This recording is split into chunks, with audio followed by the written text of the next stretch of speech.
First of all, thank you for coming today. A pleasure. It was a real pleasure for us to be able to show you a bit of what we've been doing in the last 18 months.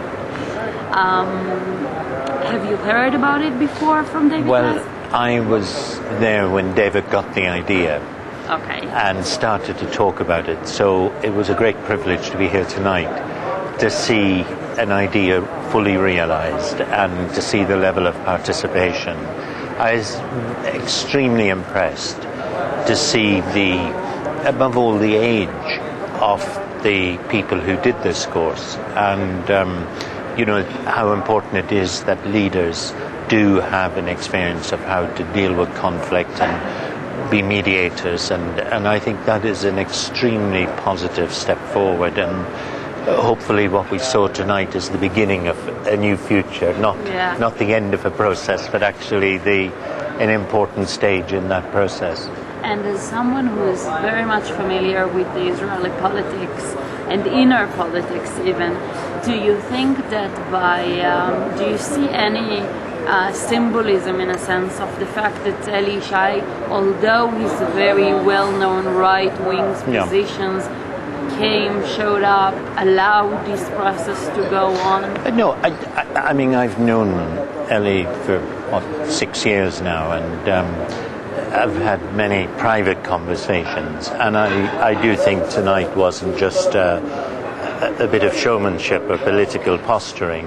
I think he is committed to peace. He's been part of our dialogue for the past 6 years, and therefore, I think what we witnessed tonight was something real. I would say David probably had a big part in encouraging Shas to take this step.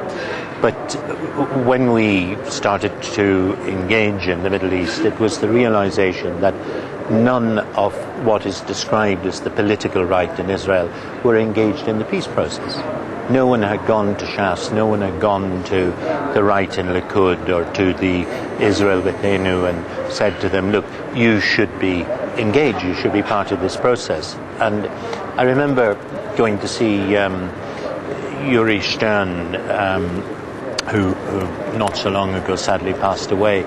But Yuri said, you're the first person to come and ask us to be involved. Of course we will. And I think that we have found the Israeli right. They ask tough questions, but without them at the table, I don't think there can be the terms for a peace that will last. The right have to be convinced that peace doesn't put at risk the security of Israel, and I think that is possible. But unless they're there and part of the process, that won't happen. And so I think tonight is a significant moment, that you've got a number of people who've actually given time to learn the skills of mediation, learn the skills of how to take things forward in a practical way, not just to sit and talk in theory, but to have some practical experience.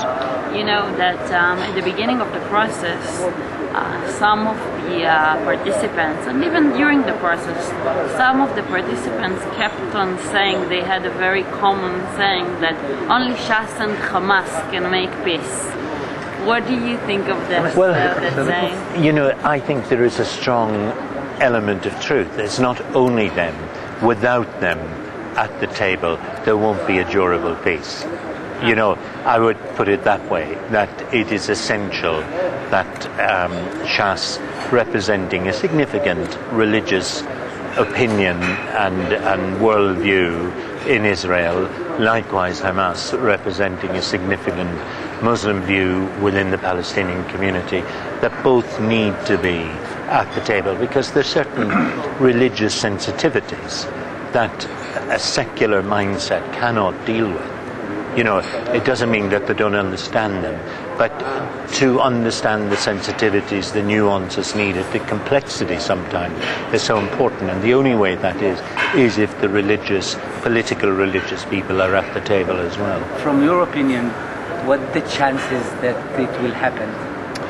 Well, I would work for it to happen, because I think without it happening, I think we're just going to see a prolongation of the conflict. And it's not in Israel's interest or the Palestinian interest to let this conflict go on and on and on, because the longer it happens, the more mindsets that are being damaged by it on both sides, and therefore it's making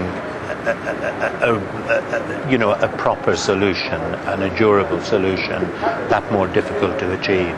So I would hope the quicker we see that happening, the better.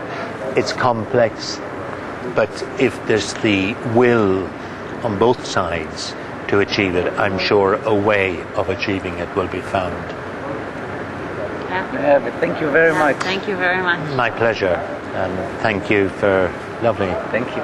And How long good are luck. you going to stay here? Well, I'm going to Gaza tomorrow.